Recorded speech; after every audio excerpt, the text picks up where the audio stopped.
Hey, everybody. We got Tim James in the house. That's right.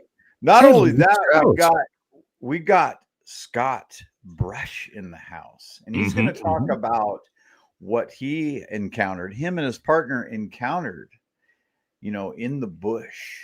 Some eye shine, and we've got a little bit of evidence to show as well. He was tracked for 2 days by what he claims to be a Bigfoot, him and his partner. That's insane. And I cannot wait to get into his story for sure tonight and show you the evidence that he has collected. I want to start welcoming everybody in. Actually, you know what? Let's let Tim James start welcoming everybody into the show. Okay. So let's see who we got going here today. All right, Bar Madison, welcome. Thank you for coming on in. And Kitty Cattywhack. I love it when Kitty's in the chat room. Race Fan, good evening, sir. Good to see you. And there's us. And there's me. Let's have a look. Oh, David Nortenberg. How you doing, buddy? Good to see you. Thank you for coming in. Mel WD40, Captain Lubster. Good to see you, buddy. Flat Six, how you doing, man? Glad that you're here. Thanks for coming in. And who else have we got? Scrolling on down. Well, at this point in time, we got Lars Johnson. Good morning, sir. Good morning. Hope you're having a nice hot cup of coffee. A fellow Swede, by the way. That's right. You and Lee have a connection. Good to see you. All right. Cosmic Joe's Chronicles. Good to see you, my friend. Linda, hello. Glad you came in. Area 51. Good to see you this evening. And Delilah. Delilah's here. Yes, there's a good song with that too. Hello, Candy. Good to see you. Jennifer, good to see you as well. Thank you for coming in. Tricia Curley. Hello. Thank you for being here tonight. And who else? I think we're just about there for the time being. I'll say hello as people pop in for the rest of the show. And I think this is going to be a barn burner. And the Watchman just showed up. So hello to you as well. Thank you, Kitty Cat Whack, for the super sticker. By the way, if you guys do want to give a little bit of money, that goes straight to Spaced Out Radio, not to just Element 115, but it goes to Dave Scott and the whole kit and caboodle when you do it right. So that's fantastic. We really do appreciate that. Absolutely. Kitty Catwack, thank you very much. I do want to say, and I've seen this a couple times now there where people say, hey, they miss Jackie. I am going to try to get Jackie to come back on for a show with us. Yeah. I think that would be awesome. Everybody misses her very much. And Jackie. And I do too. And I know that Tim does as well. And so many other people here at Spaced Out Radio, we do miss Jackie. And we would love to have her back on for a show, just to shoot the shit. Right there, I said something bad. Oops, sorry. But yeah, exactly. Definitely would love to have her back for a show. Even if it's to talk about what happened back at Mount Adams, even if we go over the old evidence and relive it and talk about it, it would be awesome. Not too long from now, I'm going to be headed back down to Mount Adams with a couple of friends of mine to go back to the same location and see what happens. But that is one of our things. We love to talk Bigfoot, Sasquatch here on the show. And, tonight we're going to be talking some Bigfoot, Sasquatch. There is a lot of evidence out there. And I'm going to tell you what, Scott is bringing it. He really is. Him and his partner are doing some good work. And we're going to get into it tonight. And I cannot wait. It's Friday. Let's do this thing. All right. So let's get into the intro. Oh, dear Lord, it's these two ass clowns again. Well, now that you're here, you might as well sit down and get comfortable. Welcome to the dimension of the unknown, where the imagination reigns supreme, crafting worlds and realities that defy the limitations of our mortal coil. We Beyond the veil of reality, there exists a realm that defies the boundaries of human perception. Certain places beckon with an otherworldly allure, stirring the senses and whispering secrets of a dimension that lies just beyond the threshold of our mundane existence. The air is alive with an electric anticipation, as if the next step might unravel the very fabric of reality, plunging us into an abyss from which there is no return. This realm is a boundless expanse, as infinite as the cosmos and as timeless as the ages. It inhabits the twilight zones of existence, where the glow of knowledge and the shadows of ignorance entwine like lovers in a cosmic dance. Here, the rational and the mystical converge, suspended between the depths of human terror and the pinnacle of our understanding. Welcome to Element 115.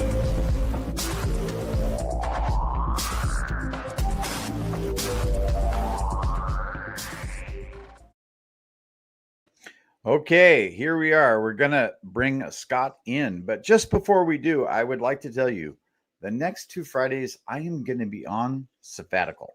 Okay. Yeah, it's the 4th of July, and I'm not going to be here for that. And then we are headed down to Mount Adams for a 5-day expedition. So let's bring on Scott. Hey, welcome, buddy. Hey, what's going on, guys? And you are head of the Urban Bigfooters. Yes, sir. The Urban Squatchers. The Urban Squatchers. Okay, Yep. Great.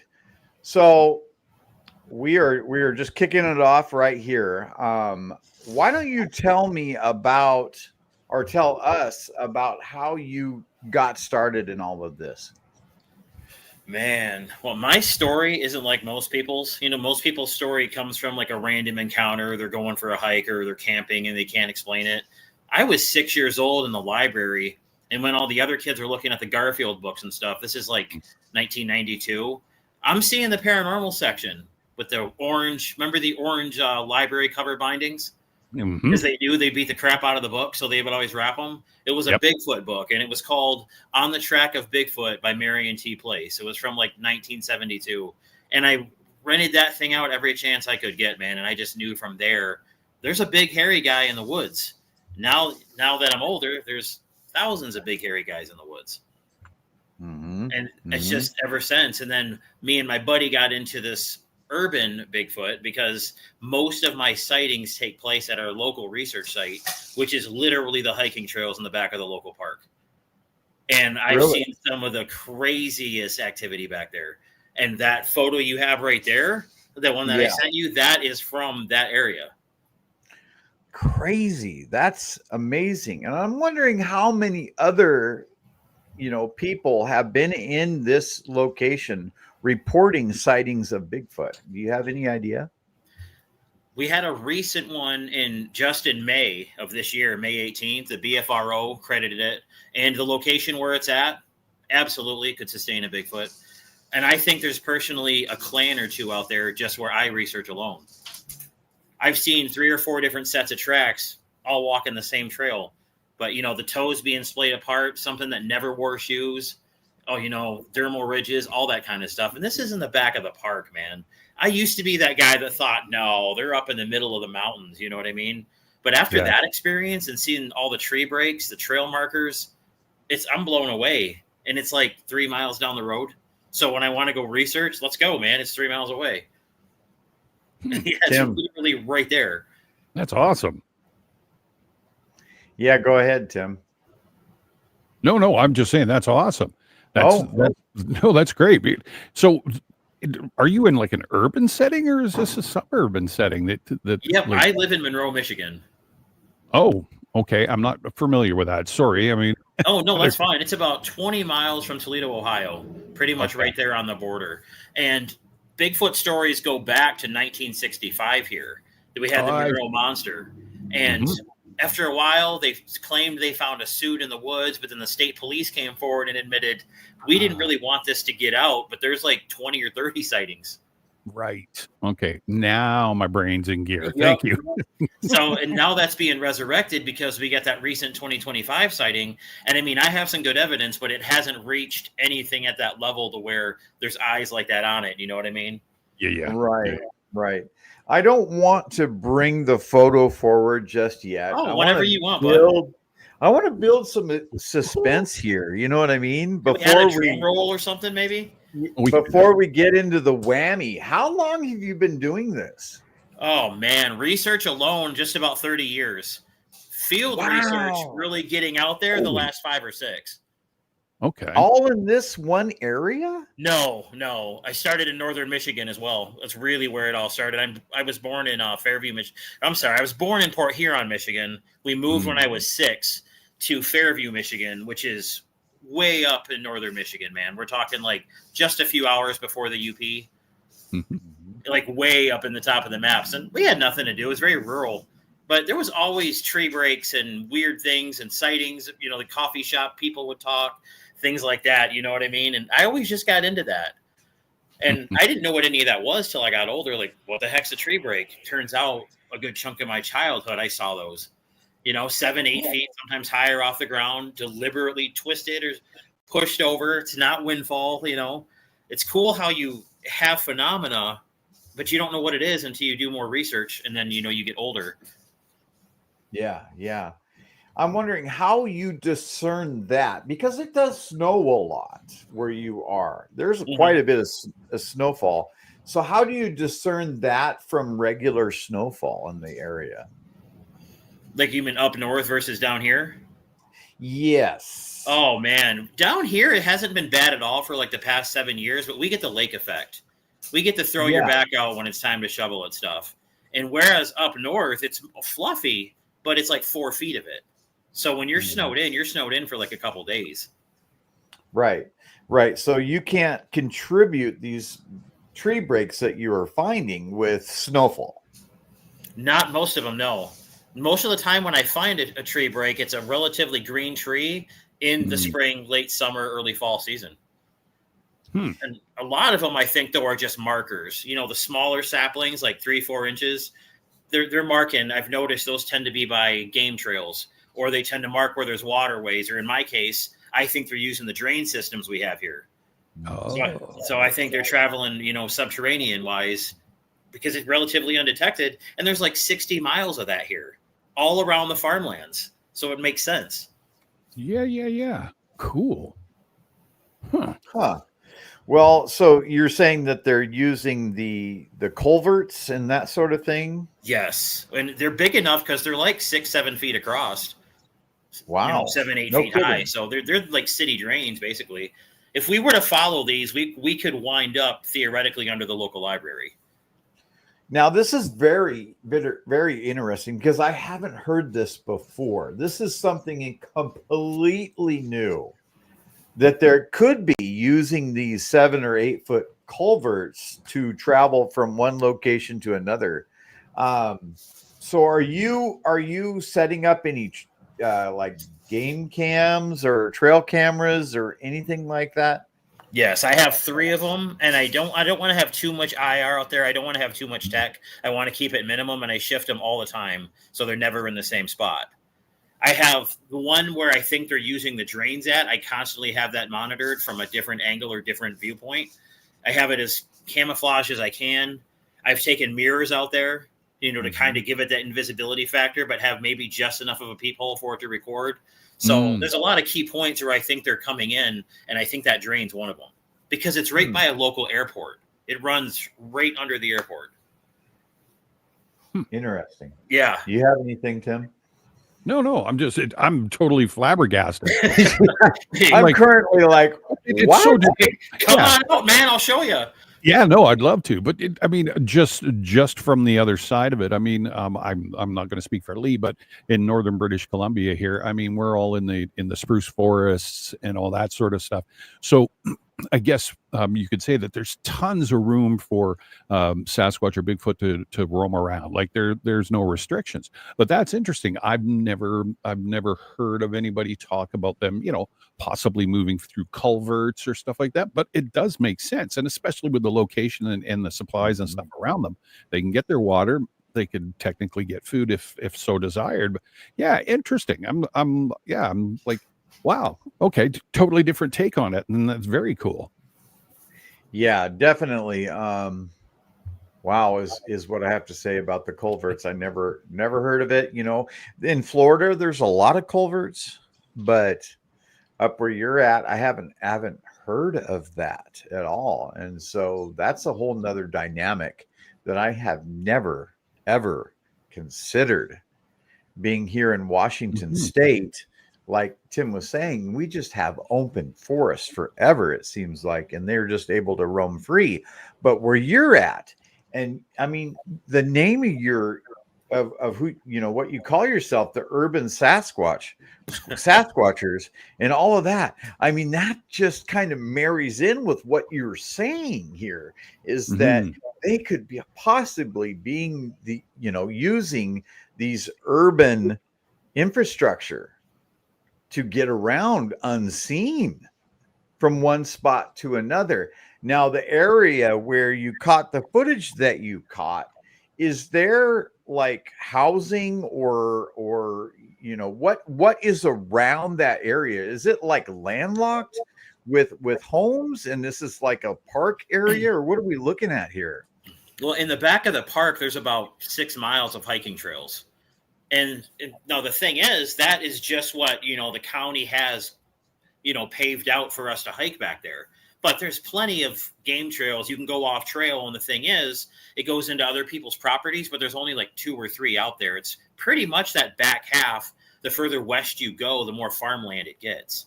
So there's a lot of deep, ditches and stuff they can travel through as well. All that floods into the River Raisin, which then goes into the drainage pipes as well. So they're not going to leave any sort of geographical footprint without us monitoring that constantly and walking through one of those. So really, it just turns into farmland in a lot of greenways. Then we have a little airport, and then where a lot of the activity is a thick patch of woods just up the runway by the airport. That's where there's a lot of, monitoring, tree peekers. A lot of them will kind of be up there watching us, day watchers during the day, stuff like that. So really, it's hiking trails that go into plenty of other land for miles and miles. The river goes that way for probably 20 miles. Yeah, it seems like you have a unique opportunity there, because it's almost like they're being funneled in to these culverts to get from one location to another, right? It's almost the perfect storm for setting up some trail cameras and gathering evidence, For sure. And one thought that I think is you're trying to make it inconspicuous, like your equipment inconspicuous. Could it be beneficial if you make it extremely conspicuous? Like make it look like paint berries or something on your trail camera and make it extremely conspicuous? Interesting. Kind of maybe add some natural camouflage or something to it. Well, not so much camouflage, but just make it look like, well, it's standing out. It's different. I need to investigate. Okay, lure it in. Okay, yeah, I can switch that. Yeah. I mean, that's a thought. I mean, I don't know, because I don't know the area that you're in, but just lots of deer, lots of rabbits, healthy squirrel and chipmunk population. And like right now you have it's been raining a lot. So all of the culverts and the drain offs, all the frogs and everything are in there too. Oh, wow. We also get the occasional coyote back in there as well. So it's basically a nature preserve buffet for a Sasquatch. That's incredible. It's a golden corral for Squatch. Straight up. Do you have anything on that, Tim? No, that's it's interesting. I'm putting it all together, and I'm painting a picture in my head and what this is like. So using the culverts, is this something that you that like you're assuming, or is this like other researchers and stuff have looked into this and you guys have come to like a common consensus that that this seems to make this is plausible, or is this just something you've researched and investigated and actually found out firsthand? I've seen a few researchers and a few investigators, talk about it, but it's not something that's widely practiced or even considered, as far as that end of things goes. Now, one of the notable ones would be like Russell Acord from Expedition Bigfoot. Yeah. One of his theories is they use those to travel as well. Okay. And, we also have a lot of power lines. They tend to follow the power line trails that go along the tree lines. They follow the old railroad tracks that we have through here as well. And if you look down at the edge of like the railroad tracks, it's 8 feet down there. You could walk right past one of these things and not even know. And it's so swampy and marshy. I'm actually doing an investigation July 11th. Brian Sawyer from Bigfoots of Michigan and Bigfoots America is coming up to kind of be a guest investigator with me. We're going to check out Dog Lady Island here in Monroe because there's a lot of Sasquatch activity back in there as well.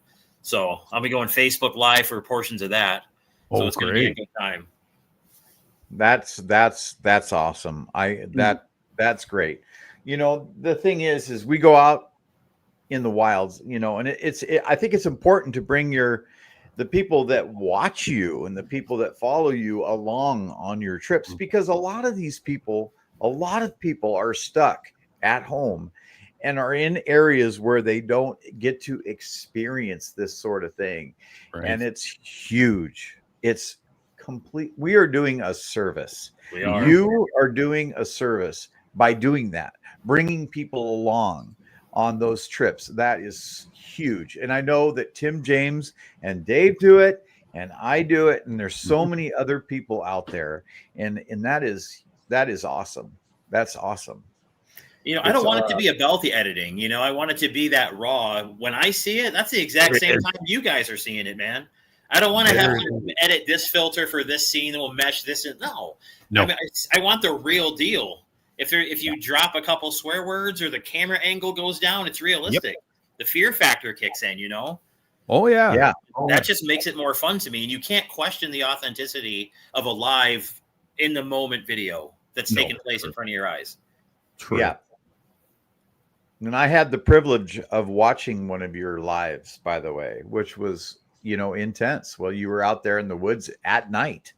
You don't seem to have much fear when you're out there doing it. I mean, there's a little bit, but it's not extreme to the point where it's chasing you out of there.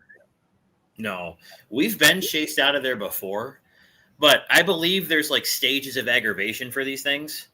And I think that if they really don't want you around, like right off the bat, they're going to be abrupt about it. I'll hear a grunt, or I'll have like a acorn or something thrown my way. Or sometimes, they'll be pissed and it'll be like a tree branch. They'll be like, okay, I get it. Clearly I'm not wanted out here today. That's fine. Maybe they just want some private Bigfoot time. Who knows? I mean, I can imagine, I believe there's a human element to them. So I think they have the same sort of thinking that we do. They're sentient beings. They probably want to have their own time, even though they're not really near us, but they are, you know what I mean? Like I consider them, in my case, they're curious. They're living on the fringes of humanity. I'm going to do one of these nights. I'm going to go behind a lot of the fast food places that border the woods and the marshes and see if we have any going through the dumpsters, because there's a lot of stories about that too. Bigfoot in a McDonald's dumpster, things like that. Well, it's not good. It's not healthy.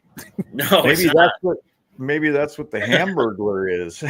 It could be maybe Grimace is a Bigfoot. Yeah, you never know, right?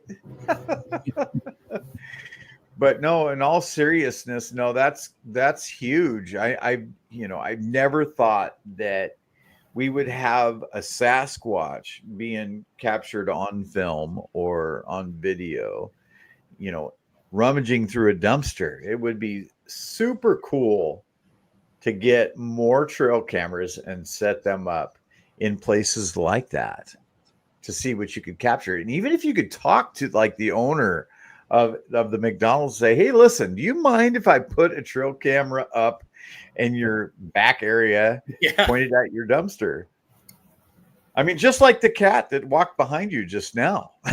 Yep, dude. There's gonna be. I have 3 cats. There's gonna be so many video bombs, but they're good looking. So they're cool.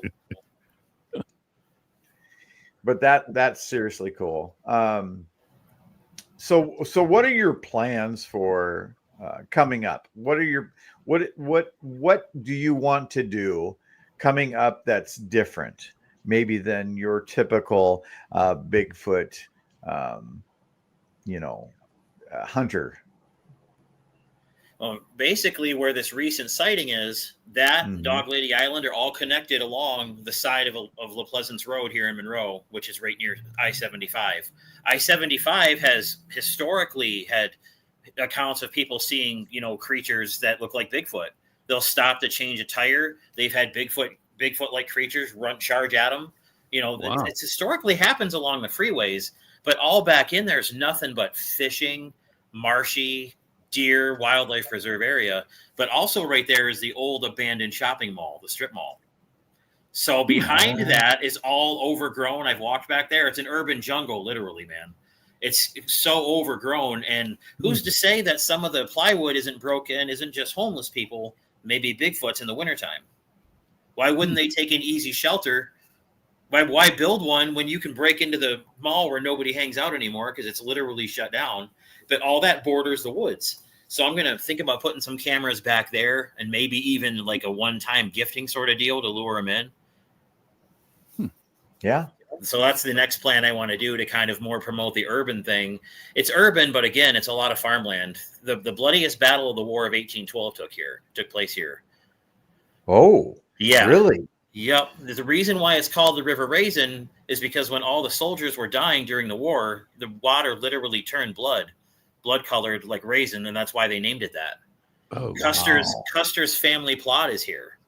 George Armstrong Custer's family plot is here. There's a lot of, and we also have a lot of underground railroad during Prohibition activity. Right. That's why there's a lot of tunnels below the city.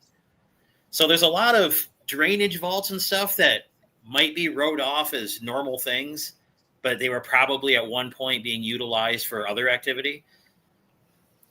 That's what I'm thinking, because all the drain companies got to do is be like, yeah, maintenance, we welded it shut, no longer needed.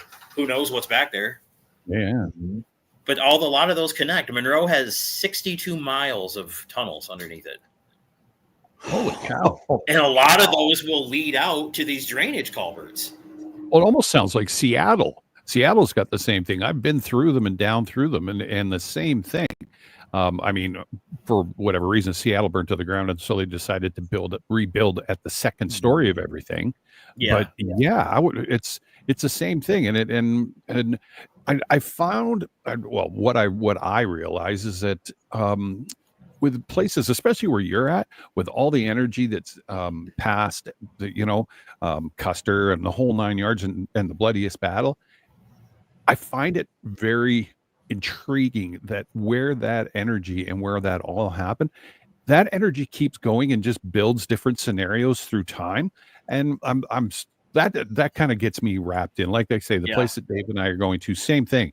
I mean, 1965 and 52 people passed, and that the energy after something like that is unbelievable. And I don't think it dissipates. I just think it changes. And it's intriguing to hear you say the same thing. It's like, oh, okay. If you investigate the battlefield here, I mean, there's a lot of battlefield that is not open to the public, but we have the actual designated like landmark. There's a little museum across the street, which they have axe throwing. You can get a drink and axe throw and learn about your local war here in Monroe. So if you want to come on up for a visit, it's pretty cool. But right there in that battlefield is where a lot of activity has taken place. Sure. And I've heard, my friend has recorded like musket rounds over her voice recorder. I've had things rush past me and heard like canteens shaking, like typical soldiers of the period would have on them. Also, it's a lot of farmland, a lot of French territory as well. So we have a lot of dogman type legends and activity here as well. A lot of Rougarou activity, shapeshifters. It's hallowed ground. Yeah. In fact, one of the areas I'm researching right now is about a 12-mile stretch of shore, and there's a lot of legends on the land, like Native American curses. A shaman used to live on the shore. It's kind of like an Outer Banks type place.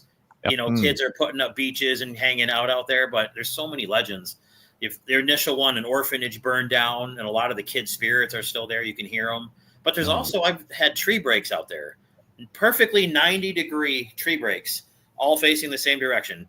Tracks with no arch, going right along the beach. And then I've seen like 3-toed tracks with a long heel, kind of like a canine would have. And if that's Native American shapeshifter territory, no wonder Bigfoot's there. That's his club. You know what I mean? He's always in the hood where they are. I'm wondering if you theorize that because there's all this activity that it makes the veil kind of thin, and Sasquatch may be able to come or go between one reality and another. Do you think that that's a possibility, that maybe Sasquatch can phase out of our reality and then come back in? I'll be honest with you. I used to believe that aspect in the beginning, but now I take a much more biblical origin system of Bigfoot. But I don't think Bigfoot comes from any bloodline. I don't think he comes from Cain or Esau or any of the giants. I believe that the war in heaven when Lucifer was kicked out was post-flood. Okay. And during that time, that's when Bigfoot was created. That's the only way that erases the Noah's Ark theory. Well, Bigfoot's not a Noah's Ark. God created all things that are good, not all things. So during that forbidden manipulation, when the Nephilim and, you know, the fallen angels slept with women and stuff, they also had primate DNA, female DNA, and then you also have this supernatural being. So I don't think they can necessarily phase out, because I think the human DNA side cancels it. But I think they're more like Hercules, super fast, super stealthy, you know, super quiet if they want to be. So I don't think they're more like X-Men. They're like mutants in a respectful way, is what I think they are. And they're just super in tune with whatever is around them. They probably are able to tell, even if you're not in an area, that you're going to an area somehow, right? Like, I think if they want to be seen, they will be seen. What do you feel? Absolutely. And I think that the more time you spend out in an area, especially one that's very active like mine, you're making a bond with them. You're going to start getting better results, better footage. I mean, one day, I kid you not, I don't like to bring hiking sticks out there. I'm more of a on-site procurement kind of guy. Find a good one that's sitting out there in the woods. And, you know, sometimes you find a good one, but a lot of them are pretty rotten. It's just the way it is. And finally, I was just talking to my buddy. I'm like, man, if we could find like a good hiking stick out here, that'd be awesome. 2 days later, we come out here for a hike. There is this sturdy, freshly broken branch just leaning up against a tree, like somebody just set it there. Boom! They're like, Tim James on that one. You guys are picking up this bull crap. No, here's the quality stuff here. Right. Well, something like that happened up north, where Tim James investigates. So, I mean, yeah, that's that. Yeah, and that definitely that happened to Dave and Merle and the guys up there. I think it was last year, and something similar. And I'm not going to tell their story because I don't want to get it incorrectly. But in a nutshell, they had left camp and they had left something by the tree or something along that lines. Left camp, came back to camp half hour, 45 minutes later, and in the place of what they had gifted was a staff, and Merle still has it as far as I know. So it was like, oh, okay. Interesting again. Maybe that's something that they give to people, is something like that, like a walking stick. Maybe there's something there. Maybe you guys want to wood knock, use this. Stop bringing your own crap in here. Yeah, here, some sort of symbolism, right? Yeah. Sound. Yeah, here's a good one. That's a thought. That's a thought. Well, we're going to go ahead and get into your footage because I think it's important and I want everybody to see this.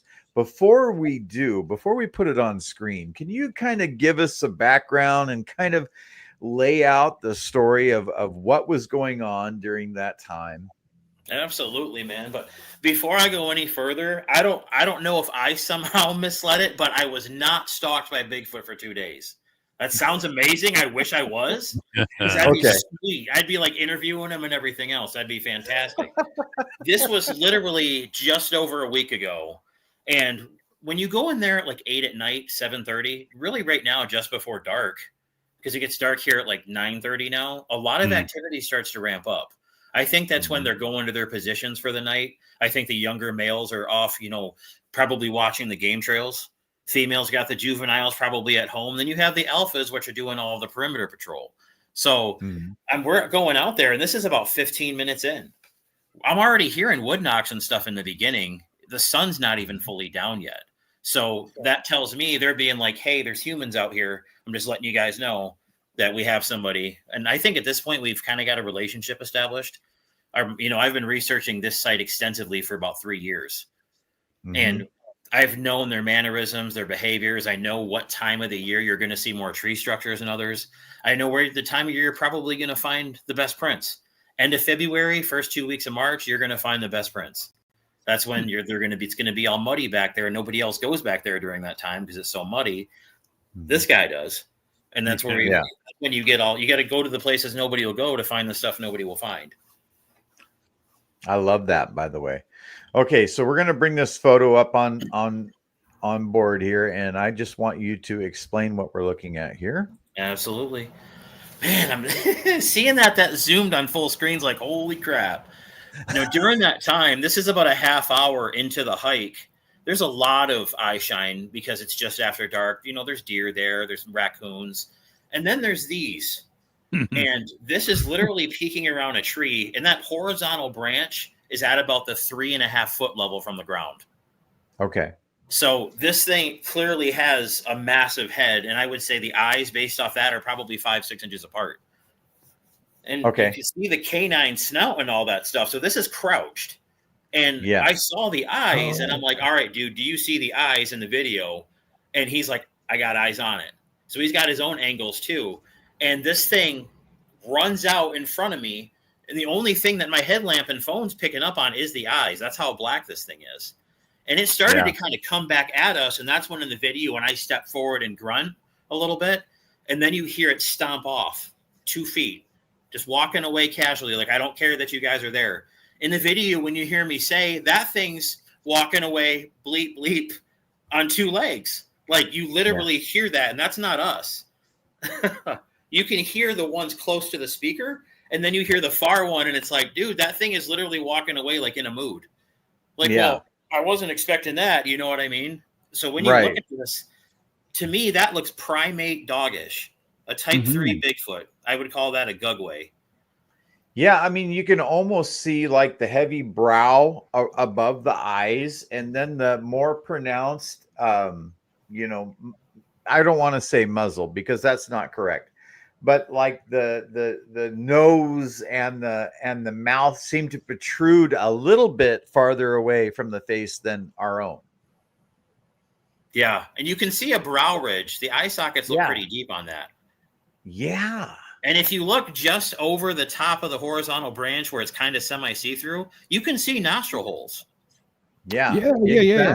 And those don't come out like pronounced like a dog or a cat or a deer would. Deer would have more of an on the side closer together. This thing clearly has like a 12-inch, 13-inch skull probably. I mean, just looking at that, I'm 30 feet away from it, and that's zoomed in. And as I'm going sideways like this filming, my buddy's over here, this thing is just going parallel along the curve next to the trail in the weeds. Like, it's not one bit scared of us. And I think the reason why is because I'm acting like I'm not one bit scared of it. If this is the way I'm going out, whatever. How many people can say they went out literally going after Bigfoot? Yeah. That's Hollywood gold right there. Come on. No doubt. No kidding. Steven Spielberg, did you hear that? Right. Yeah. This thing, do you have how should I put this? What was your feeling during this time when you're seeing the eye shine? What kind of impact did that give you in your mind? What did it make you feel like? Do you feel like it was a juvenile that you were looking at, or something that was just crouching down and trying to investigate or look after what you were doing, inquisitive?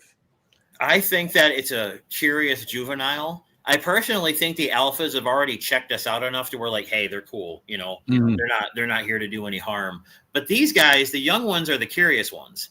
They're the ones that if you have a camera on your back, you're almost always going to catch a furry picture of probably a juvenile Bigfoot when you're going through frame by frame in your videos.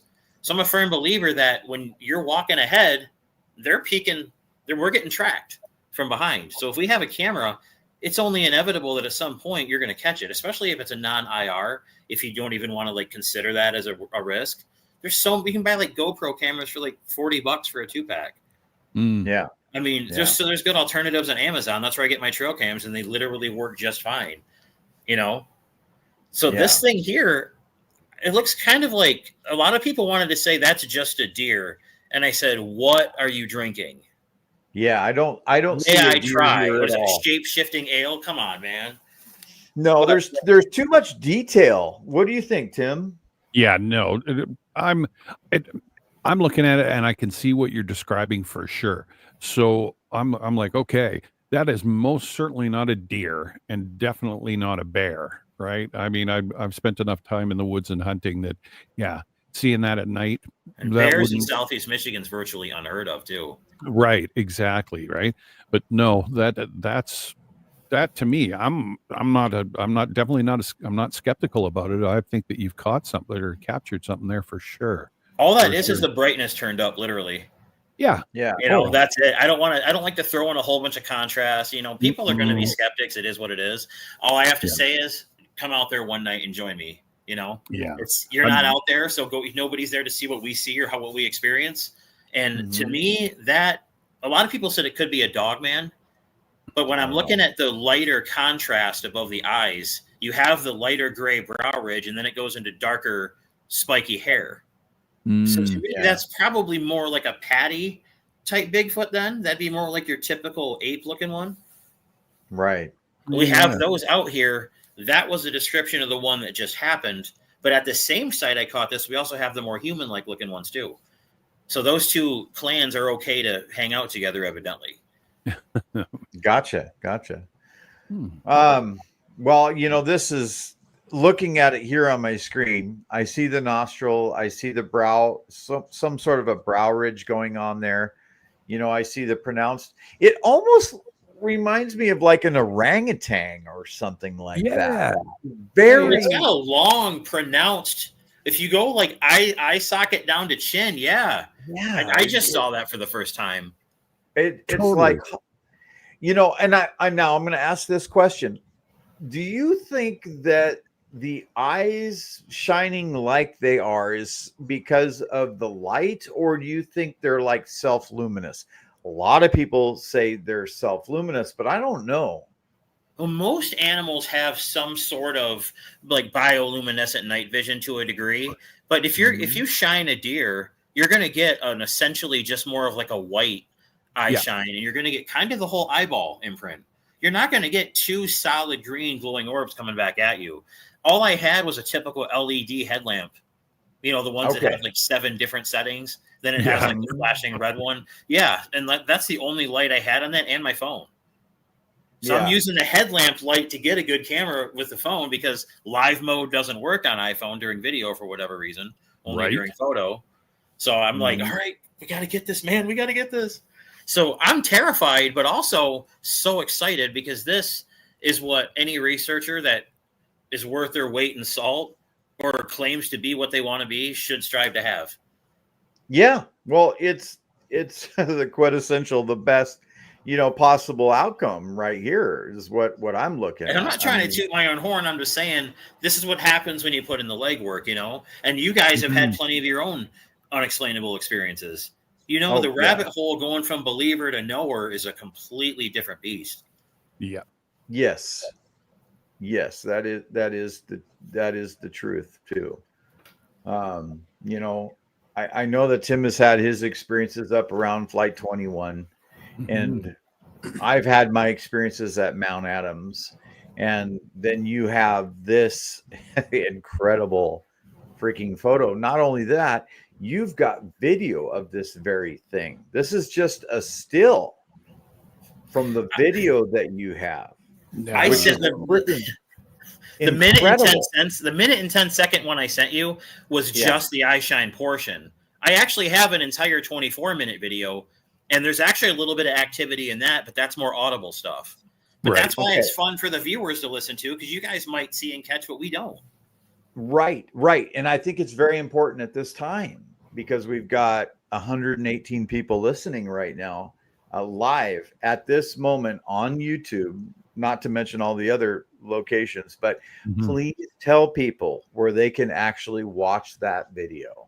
You guys can actually watch that on my Urban Facebook group page, just called Urban Bigfoot. Then me and my buddy have our own little side project called Urban Squatchers, because all of our like areas we tend to go do investigations at are all urban oriented. And that's the way I want to keep it, because everybody's in the mountain ranges. You know what I mean? Most people aren't looking at the swamps and stuff behind their local jail. Well, that's incredible too, because you actually go out, like you were saying, live with and do live like expeditions. Isn't that correct? With the first one we did is the video I sent you. That first night I was like, dude, you know what? I'm in a good mood. You're in a good mood. We both had some energy drinks. You know, it was just a good two buddies hanging out. It was an awesome day. I was like, let's go live with this research trip, because we always go out there about 8:30-ish, because that's when it really starts to ramp up. And I'm like, let's just film this one live. Even if nothing happens, whatever. It's a new thing we can try. It's raw. It's organic. There's no edits. It's just cool dudes hanging out looking for Bigfoot. And the whole thing, you'll hear wood knocks. You'll hear audible things. Like, they were chatting while we were out there as well. Like, there's a lot of stuff that's going on in the video. And then when you see these eyes and this thing happens, the rest of that goes out the door, man. Because right now you're like, this is some of the greatest footage I've ever gotten, and that I've possibly ever seen myself, just from a normal amateur researcher such as myself, you know? So it's like, this is just really cool that the first live one we ever did, we caught this. It's like it was meant to be. Exactly. Yeah. Well, I think you should do more. We are. A portion, July 11th, a portion of it, when we're doing Dog Lady Island here in Monroe, a portion of that's going to be live, but being that that's going to be an all-night one, where it's going to be, you know, some times that we're off air, and we're just going to upload the raw material that we catch. It's not going to be edited. It's just going to be uploaded at a normal time, because Brian goes around and does the same thing that I do. So it's kind of a break for him to come up and just be like our guest investigator. So we'll have a different set of eyes on it, and it'll be a cool all-nighter, throw some tents up, that sort of thing. And we're going to go live with a good chunk of that too. You know, I don't know if you've seen it, but I've seen these blinds that people are getting where you can see out, but nothing can see in. Have you seen those? Yes, actually. Yeah. Oh my gosh. Do I want to get one of those? Holy cow. I mean, if Bigfoot can be outsmarted, that's going to be how it's done. You know what I mean? But they obviously have a heightened sense of smell. So I really don't know if not being able to see in, if that would even phase them to be like, come on, guys, I can smell you. I know where you're at. or not just that, but know that you're looking. You know, I think that they have a sixth sense where they can tell. For sure. I think so too. Yeah.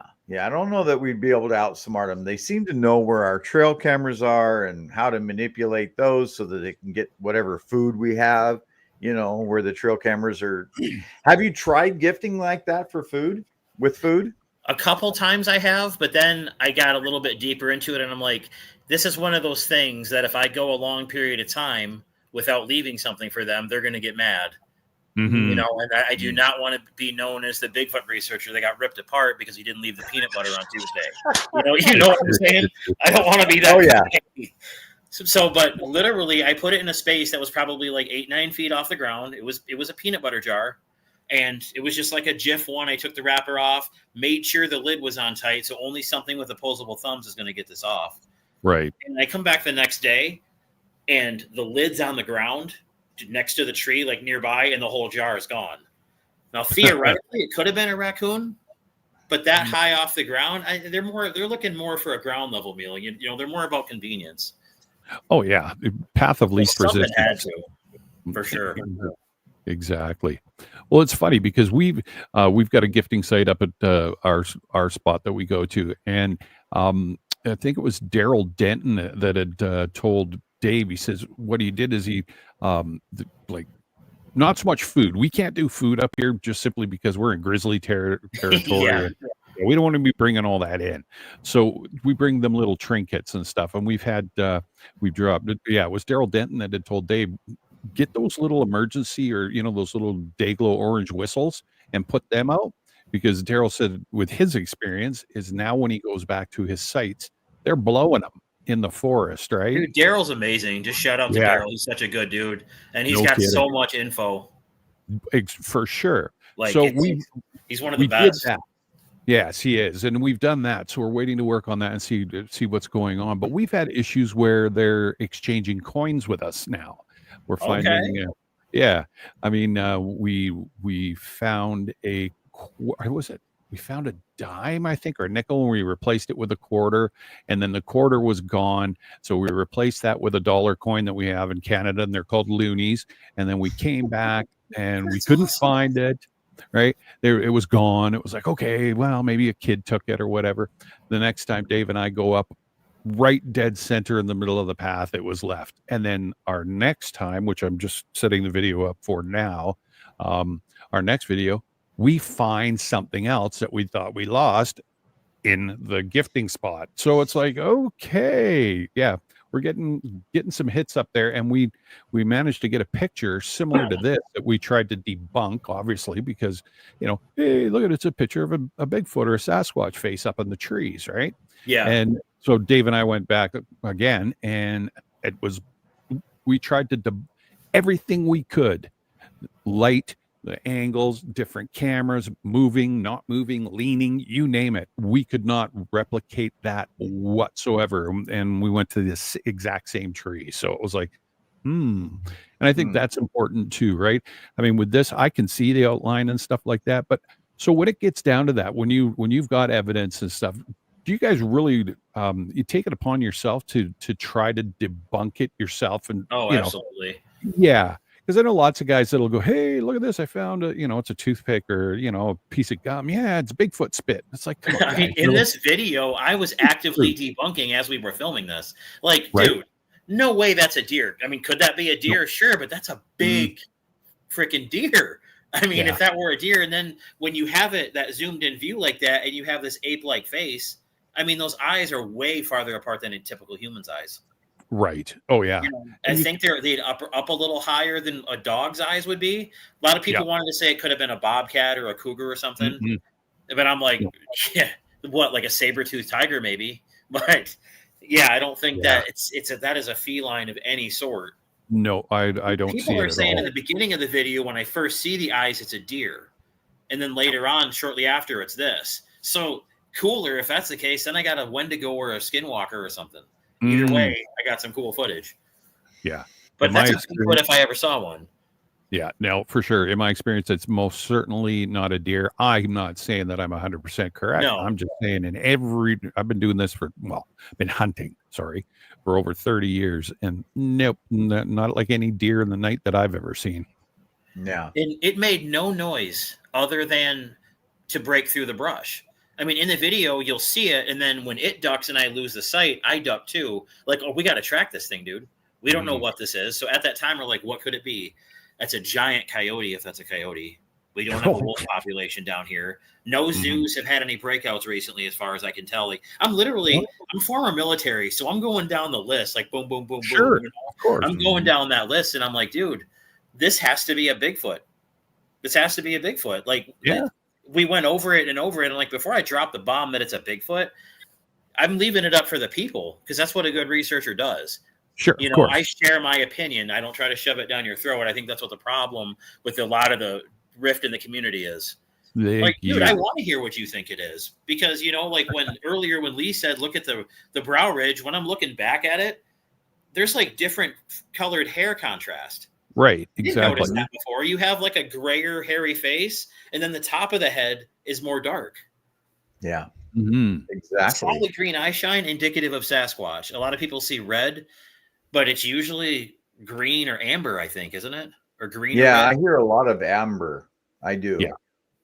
And And Dogman that, tends to be amber, I think, as well, or red. well, that could be, different angles too with the camera equipment and where the light's shining on the eyeball. And you A guys are lot more of than welcome to keep that video, analyze it. If you can enhance it, if there's anything that you want to do to try to bring out more details that you might have access to that I don't, feel free.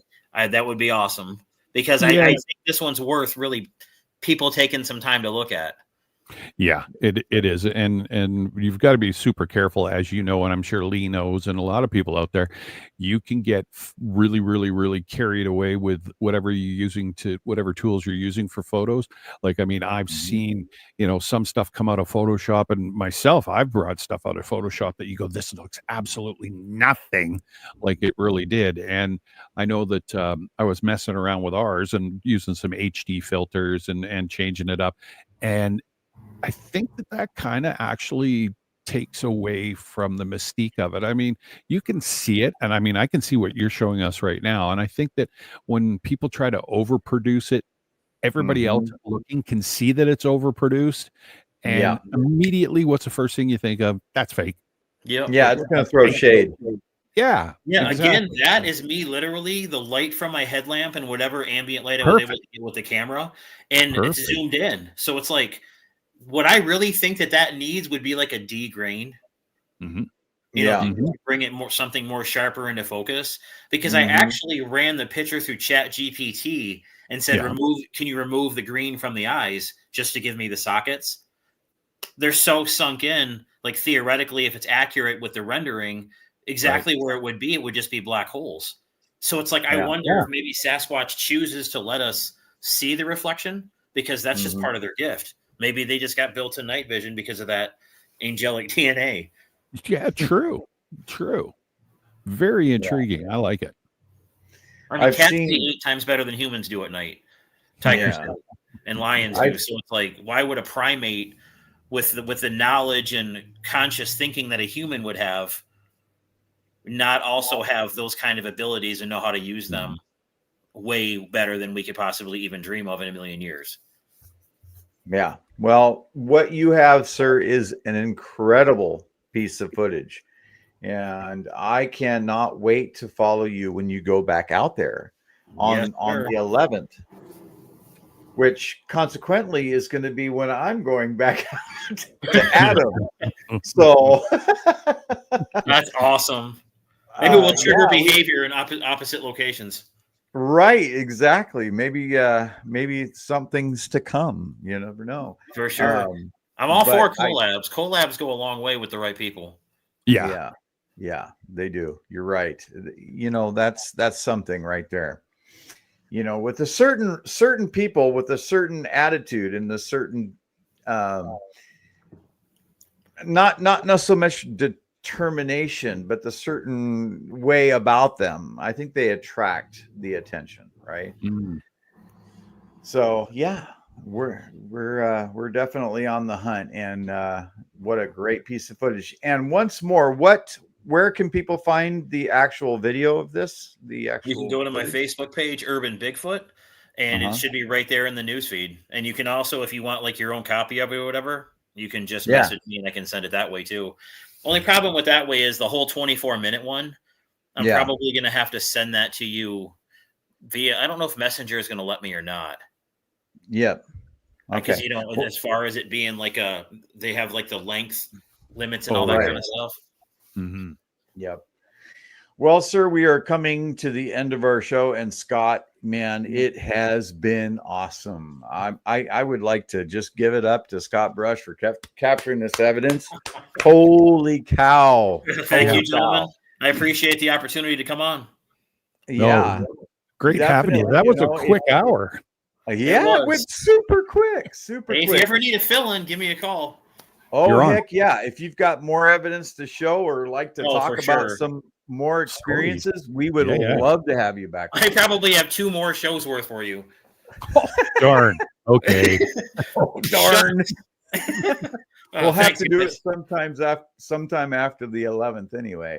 Absolutely. But anyway, thank you very much. We appreciate you having on. having you on, and we're going to put you in the back, and we'll get back to you just in a minute here after we play our outro. You got it. All right, everybody. Dave Scott is up next, and I will be with Dave later on, and hope to see you all there. Good night, everybody. And I will not be here in the next 2 episodes. I will not be here, but I will be on Wednesday with UFO Max.